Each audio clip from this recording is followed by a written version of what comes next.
ण्यंत में भी वही कर्म रहे, और तब जो है सूत्र का विषय बनेगा।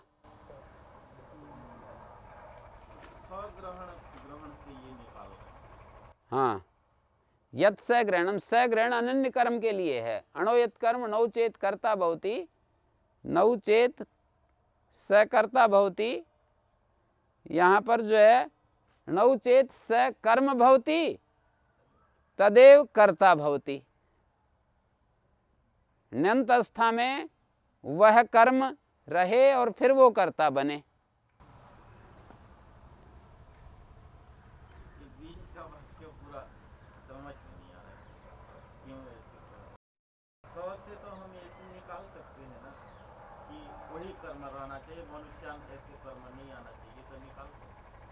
हाँ, तो वही तो निकाल रहे हैं, वही तो निकाल रहे हैं जो आप कह रहे हो कि ऐसे निकाल सकते हैं, वही निकाल रहे हैं।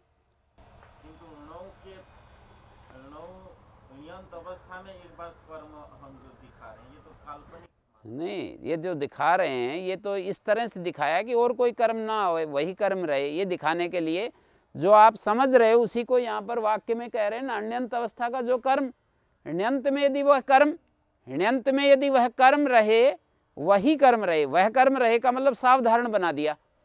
ण्यंत में वह कर्म रहे, अण्यंत अवस्था में जो कर्म है ण्यंत में भी वह कर्म रहे, ण्यंत में भी वही कर्म रहे और कोई कर्म। हाँ, वही कर्म, सावधारण अपने आप ही हो जाएगा। ये तो वाक्य स्पष्टता के लिए बोल सकते हैं कि बोल दिया पूरा। हाँ, नहीं ऐसे बोलेंगे ना, अनंत अवस्था में जो कर्म ण्यंत में भी वही कर्म रहे, तो फिर और फिर वो करता हो, वही कर्म फिर करता हो, साथ में और कुछ कर्म ना आए बीच में, तब ये आत्मनिपद होगा। अनन्य कर्मार्थम यत् स ग्रहणम, अनन्य कर्मार्थम, यत् स ग्रहण जो है वो अनन्य कर्म के लिए, अर्थात वही कर्म और उससे अलग कर्म ना हो। यहां मनुष्यान अलग कर्म आ गया। यहां पर ऐसा है, ये आरोहमाणो हस्ति स्थलम आरोहयति मनुष्यान, हस्ति मनुष्यान आरोहयति, अणौ इति नेरिति किम, आरोहन्ति अस्ति नमस्ति पक आरोहमाणो हस्ति साधु आरोहति, आरोहयमाणो हस्ति साधु आरोहति, साधु न्यक भवति अर्थ है। कर्म व्यापार मात्र में रूह धातु है और कर्तृस्थ क्रियक होने से, कर्मवद भाव होने से यज्ञ आत्मनिपद नहीं होते, सप और परस्मैपद ही होते हैं। दरअसल जो हम कर्मवत कर्मणा तुल्य क्रिया में क्या करते हैं, कर्मवत कर्मण, जैसे देवदत्ता क्षेत्रम लुनाति या कुशूलम भिन्नति, क्षेत्रम लुनाति कोई ले ले हैं।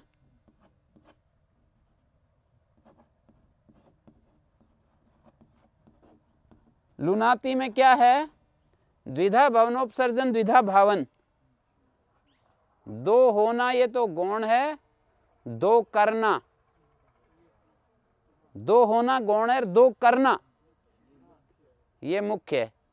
दो होना भी छुपा हुआ है गौण रूप से, पर दो करना मुख्य है, फसल के दो भाग करना। अब देखिए, हम यूं कहते हैं देवदत्त खेत को काटता है, इसका मतलब उसको दो कर रहा है, दो हो भी रहे हैं पर दो करना प्रधान है। अब सौकर्यातिशय विवक्षा में देवदत्त को हटा दिया वाक्य से, तो क्या रहेगा, वो जो क्षेत्र कर्म था ना, वो अपनी क्रिया का जो अवयव था उसके साथ जुड़ा रहा ना। देवदत्त को हटा दिया तो क्या होगा, खेत कट रहा है, ये होगा। अब उस खेत कट रहा है उस वाक्य में ये कर्म कर्तृत्व को प्राप्त हो गया। कर्तृत्व को प्राप्त होने पर नपुंसकलिंग में, यहाँ द्वितीय है यहाँ प्रथमा हो जाएगी, है नपुंसकलिंग में क्षेत्रम, और फिर ये कर्ता कर्मवत कर्मणा तुल्य क्रिया ने इसमें कर्मवद अतिदेश कर दिया। इस कर्ता में ये जो कर्ता बना है इसको कर्मवत कह दिया। कर्मवत कहने से लूयते बन गया, यक आ गया, आत्मनेपद आ गया है। कर्मवत कहने से यक आ गया और ते आत्मनेपद आ गया। ठीक हो गया यहां तक? खेत कट रहा है अपने आप। सो करियातिशय में खेत अपने आप कट रहा है, ऐसा बोल दिया। अब यहां हम कहते थे आरोहंती हस्तिनम,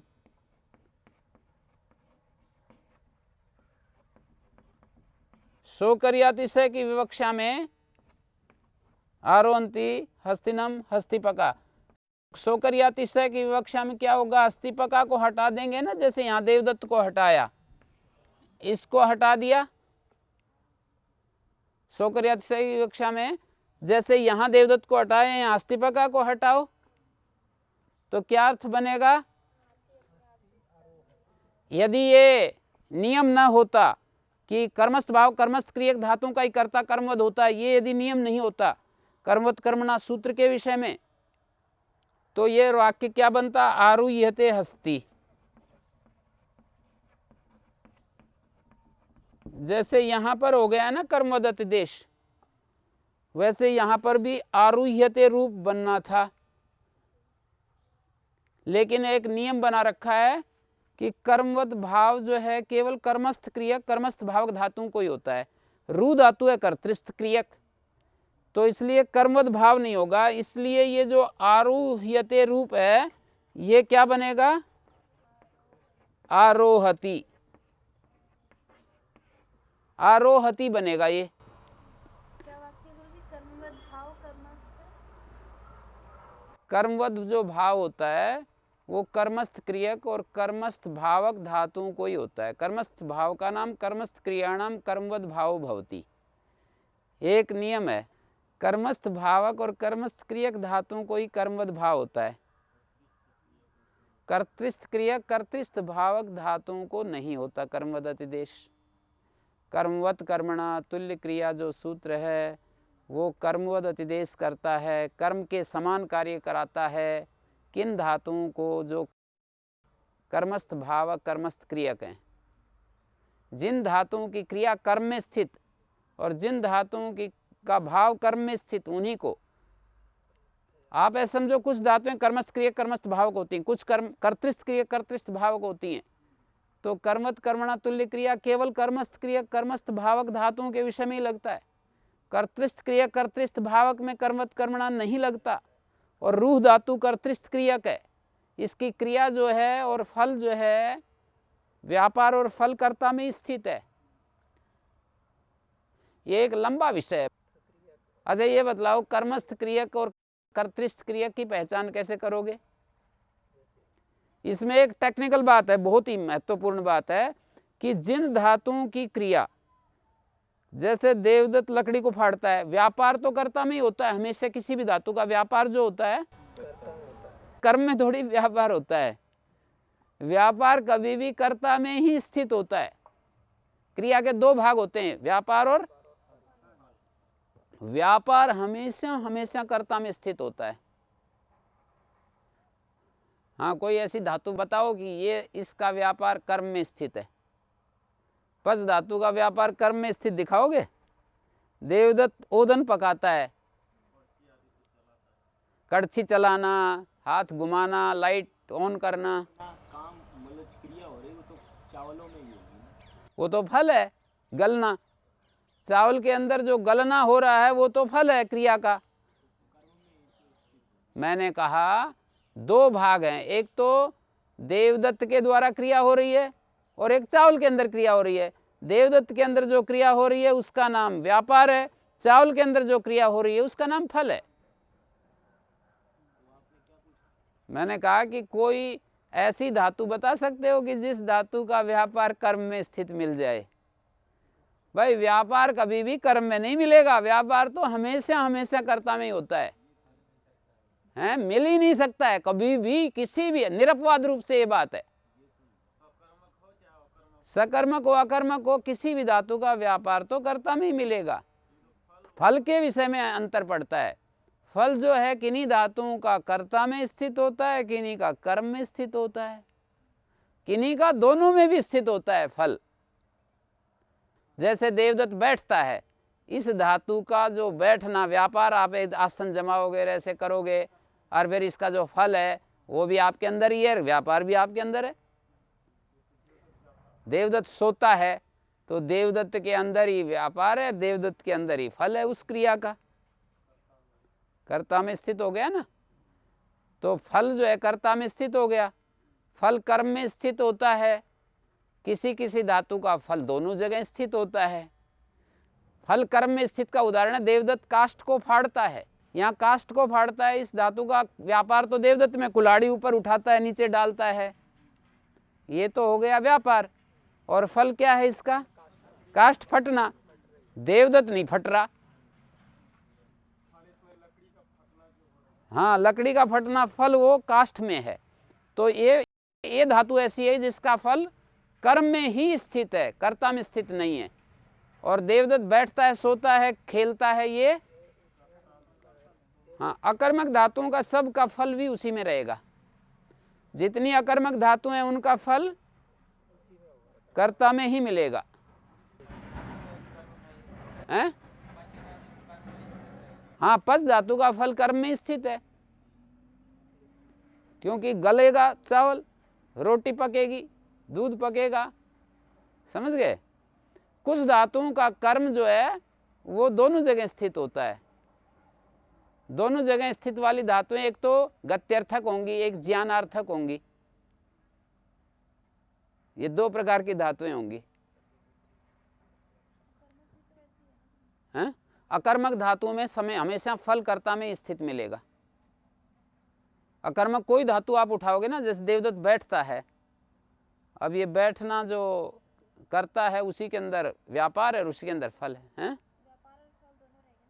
उसमें दोनों रहेंगे। अकर्मक धातु में हमेशा फल भी उसी में है, व्यापार भी उसी में है। किस में? कर्ता में ही। अकर्मक धातु में फल व्यापार हमेशा हमेशा कर्ता में ही मिलेगा।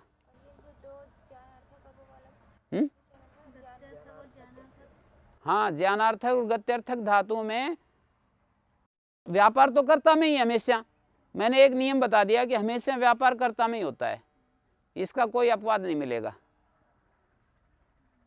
फल जो है अकर्मक धातु में फल भी कर्ता में होता है, इसका भी कोई अपवाद नहीं। देवदत्त मरता है तो उसी में हो गया, जीता है तो कुछ लोग बोल देते हैं देवदत्त जैसे जीवन जीता है तो नहीं, वो तो उसी के अंदर तो हुआ। जो धातु अकर्मक है उसके अंदर व्यापार भी और फल भी उसी के अंदर होगा। अकर्मक धातुओं का फल भी कर्ता में होता है, इसका भी कोई अपवाद नहीं। व्यापार तो कर्ता में होता है, ये पहले एक वाक्य बोल दिया मैंने। फिर कहा फल भी कर्ता में ही होता है अकर्मक धातुओं का, इसका भी कोई अपवाद नहीं। अब तीसरी बात कह रहा हूं, कुछ धातुओं का फल कर्म में ही होता है, ये तीसरी बात। और चौथी बात कह रहा हूं, कुछ धातुओं का फल कर्ता में भी और कर्म में भी होता है, उभयनिष्ठ होता है फल, एक साथ उभयनिष्ठ होता है। ज्ञानार्थक और गत्यर्थक धातुओं में ऐसा मिलेगा। तो वो जो पक रहा है ना, चावल पक रहा है, तो फल कर्म में ही स्थित है, वहां कर्ता में कभी भी नहीं मिलेगा, समझ गए। और ये जो है ज्ञानार्थक और गत्यर्थक धातुओं का जो फल है ना, उभयनिष्ठ होता है। कैसे उभयनिष्ठ होता है अभी आपको समझाता हूं। जैसे देवदत्ता ग्रामम गच्छति, अब ये देवदत्त में भी है फल और गांव में भी कर्म फल है। जो फल है ना, देवदत्त जाता है तो व्यापार तो जो है देवदत्त के अंदर हो रहा है, ये तो मैंने पहले ही कह दिया कि व्यापार हमेशा कर्ता में है। पर इस पहुंचने का जो देशांतर संयोग है, देशांतर प्राप्ति है ना, वो गांव है। तो गांव की भी प्राप्ति हो रही है और देवदत्त भी वहां संयुक्त हो रहा है। तो फल जो है देवदत्त में भी है और गांव में भी है। या जैसे मैं आपको देखता हूं, देवदत्त राजा को देखते हैं। अब यहाँ पर जो देवदत्त राजा को देखते हैं, इस वाक्य में जो फल है वो देवदत्त में भी है, राजा में भी है। कैसे? देखने की क्रिया तो देवदत्त ही करता है, पर उसका जो फल है वो देवदत्त में भी है, राजा में भी है। मतलब वो दृश्य रूप से जो चीज है वो भी तो देखने का फल है ना, तो वो राजा के अंदर है। और वो फल का जो ज्ञान होता है, राजा का जो ज्ञान है वो देवदत्त में भी आ रहा है, राजा का जो ज्ञान है वो देवदत्त में भी आ रहा है, और राजा दिख भी रहा है। राजा का ज्ञान देवदत्त में आ रहा है और राजा दिख रहा है। तो इस तरह से ये जो दृश्य धातु का या जानाति, देवदत्ता राजानम जानाति, तो ये जो राजानम जानाति कह रहे हैं ना, ये फल ऐसा है राजा का जानना। तो ज्ञेय रूप से राजा के अंदर भी है वो जानना, और ज्ञात्री रूप से देवदत्त के अंदर भी है। ज्ञातृत्वेन जो फल आया, जो ज्ञान आया है वो देवदत्त के अंदर आया, और उसका जो ज्ञेय अंश है वो राजा के अंदर है। तो जो गत्यर्थक और ज्ञानार्थक धातुएं हैं उनमें फल उभयनिष्ठ होता है। खाद धातु, खाद धातु में तो व्यापार तो देवदत्त में है, देवदत्त रोटी काम खादती हैं, और फल जो है वो भक्षण जो है उभयनिष्ठ का है। व्यापार व्यापार है, वो रोटी के अंदर है। वो तो व्यापार हुआ जो खा रहा है। आप जिसको आप कह रहे हो खा रहा है वो तो व्यापार है। देवदत्त रोटी चबा रहा है तो व्यापार है, उसको तो व्यापार कहेंगे। खाद्यते रोटी का स्वयमेवा, रोटी जैसे आराम से खाई वो होगी ना, आराम से जो रोटी बढ़िया सी हो ना, दांत बढ़िया हो और उधर रोटी भी बढ़िया हो, तो फिर अच्छी आराम से जब सोकरियाति से विवक्षा होती है तो हम ये कहते हैं खाद्यते रोटी का स्वयमेवा। इंस्ट्रूमेंट ठीक हो हमारे पास, फिर जो है रोटी ठीक बनी हुई हो, ज़्यादा मेहनत ना, ऐसे बोलते हैं ना गन्ना तो अपने आप ही चूसा जा रहा है, रोटी अपने आप खाई जा रही है। हलवा के लिए बोलते हैं ना, हलवा तो अपने आप ही खाया जा रहा है। तो वहाँ पर जो है ये क्या है, सोकरियाति से विवक्षा में ये धातु कर्मस्थ क्रियक बन जाती है। कर्मस्थ क्रियक, कर्मस्थ भावक वो धातु होती हैं जिनका फल केवल कर्मनिष्ठ होता है, उभयनिष्ठ नहीं होता है। जो उभयनिष्ठ धातुएं होती हैं वो कर्मस्थ भावक, कर्मस्थ क्रियक श्रेणी में नहीं आती। ये मैं इतनी सारी चर्चा के द्वारा ये बात एक बात समझाना चाहता हूँ कि जिन धातुओं का फल केवल कर्मनिष्ठ ही हो उन्हीं को कर्मस्थ क्रियक, कर्मस्थ भावक कहते हैं। जिन धातुओं का फल उभयनिष्ठ हो वो इस श्रेणी से बहिर्भूत रहती हैं। इसलिए देवदत्ता ग्रामम गच्छति, इस धातु को हम कर्मस्थ क्रियक, कर्मस्थ भावक श्रेणी में नहीं आती। कर्मस्थ भावक तो यही है ना, पचती वाली। गलना जो भाव है वो कर्म में स्थित है, कर्ता में स्थित नहीं है वो। तो जिन धातुओं का फल केवल कर्म में स्थित हो वो कर्मस्थ क्रिया, कर्मस्थ भावक होती हैं, और जिन धातुओं का फल उभयनिष्ठ हो वो कर्तृस्थ क्रिया, कर्तृस्थ भावक श्रेणी में ही आती हैं। जैसे देवदत्ता ग्रामम गच्छति, आप गम धातु को पूछो कि ये कर्तृस्थ क्रियक है या कर्मस्थ क्रियक है, तो ये कहेंगे कि ये कर्तृस्थ क्रियक है। देवदत्ता राजानम पश्यति, ये कौन सी प्रकार की धातु है? कर्तृस्थ भावक कहेंगे इसको। भाव माने वो उसमें जो हिलना डुलना ना पाया जाए। तो देवदत्ता राजानम पश्यति, इस वाक्य में पश्यति किस प्रकार की है? कर्तृस्थ क्रियक है या कर्मस्थ क्रियक है या कर्तृस्थ भावक है, कर्मस्थ भावक है? पूछें तो कर्तृस्थ भावक है पश्यति धातु या जानाति धातु। तो जिन धातुओं को हम कर्तृस्थ क्रियक और कर्तृस्थ भावक कह देते हैं उनका कर्ता कर्मवत नहीं होता, वहां कर्मवत कर्मणा तुल्य क्रिया सूत्र नहीं लगता।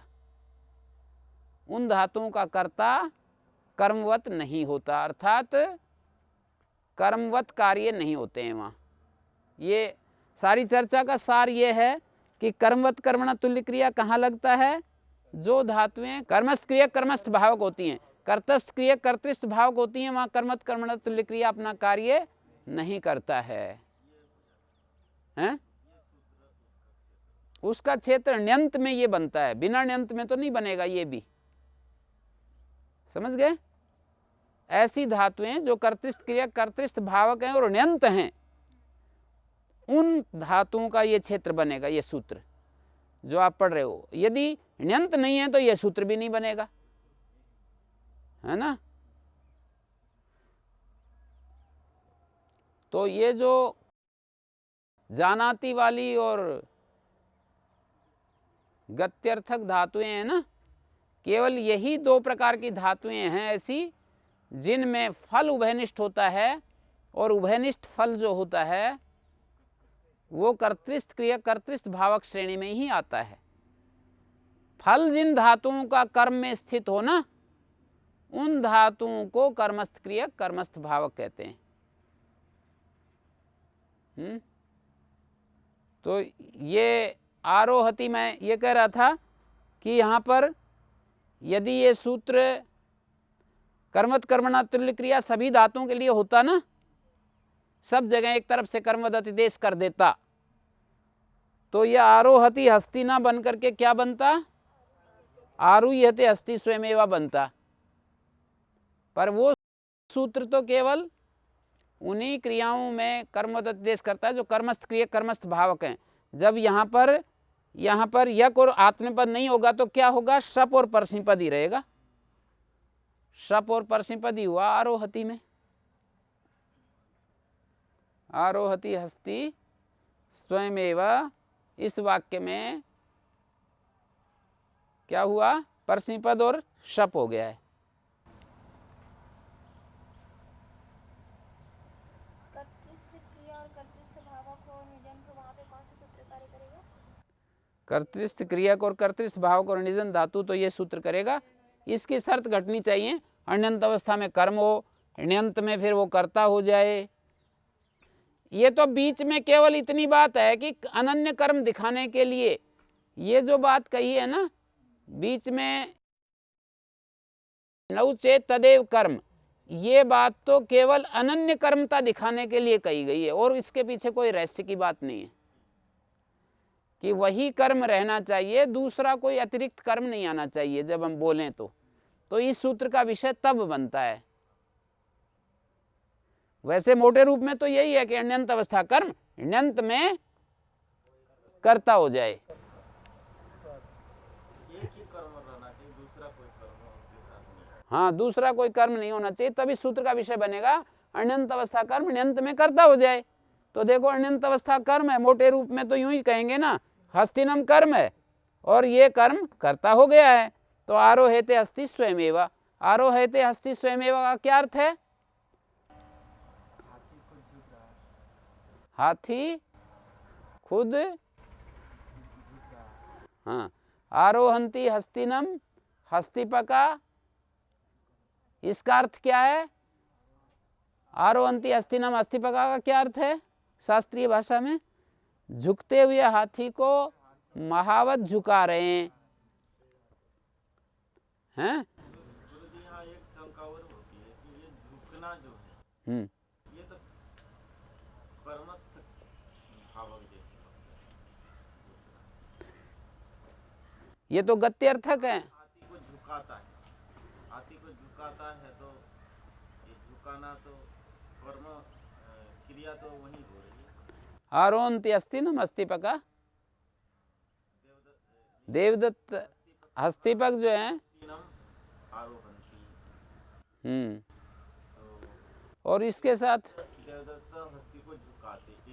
झुकाते हैं, इसके अंदर बात छिपी हुई है, झुकाते हैं फिर ऊपर चढ़ते हैं। मतलब अगली बात जो है एक और है इसके साथ जुड़ी हुई कि उनको झुकाया और फिर एक एक स्टेप ऊपर को रखा। झुकाना मात्र यदि बोलेंगे तो नम धातु का प्रयोग करेंगे, नहीं, केवल झुकाना मात्र से ही झुकाता है ऐसे कहेंगे तो वो फिर कर्मवत कर्मणा तुल्य क्रिया से भी होने लग जाएगा। हाँ, मतलब वहाँ पर वह एक्चुअल में हम लोग समझते ही हैं कि झुकाते हैं, इसके साथ ही समाप्त नहीं है कहानी। झुकाने के साथ फिर वो पैर ऊपर को रख रहा है उसके, हैं, ऊपर जा कर के बैठ भी रहा है, धीरे धीरे सरक रहा है ऊपर, हैं। तो आरोहते हस्ती स्वयमेवा, हाथी अपने आप ही उसको चढ़ा रहा है। बिना झुके भी तो अपने बलबूते। हाँ, बल लगाएगा तब तो सौकर्यातिशय विवक्षा नहीं होगी। फिर हाथी स्वयं बाद में झुकेगा, ये क्या चढ़ा, उन्होंने झुक गया ऐसे। हाँ, तो फिर जब ऐसे कहोगे कि वो झुक गया, तब सौकर्यातिशय विवक्षा होगी। इसने चढ़ा लिया है, किसी को अपने ऊपर हाथी नहीं चढ़ा लिया। आरोहते हस्ती स्वयमेवा मतलब स्वयं ही हस्तीपग हाथी पर चढ़ते हैं। मान लो चढ़ते हैं, प्रयोग ही करते हैं, हस्तीपग हाथी पर चढ़ते हैं, और आरोहते हस्ती स्वयमेवा, वो स्वयं ही चढ़ा रहा है। चढ़ना चढ़ाना फिर ऐसे आएगा, वो स्वयं ही चढ़ा रहा है।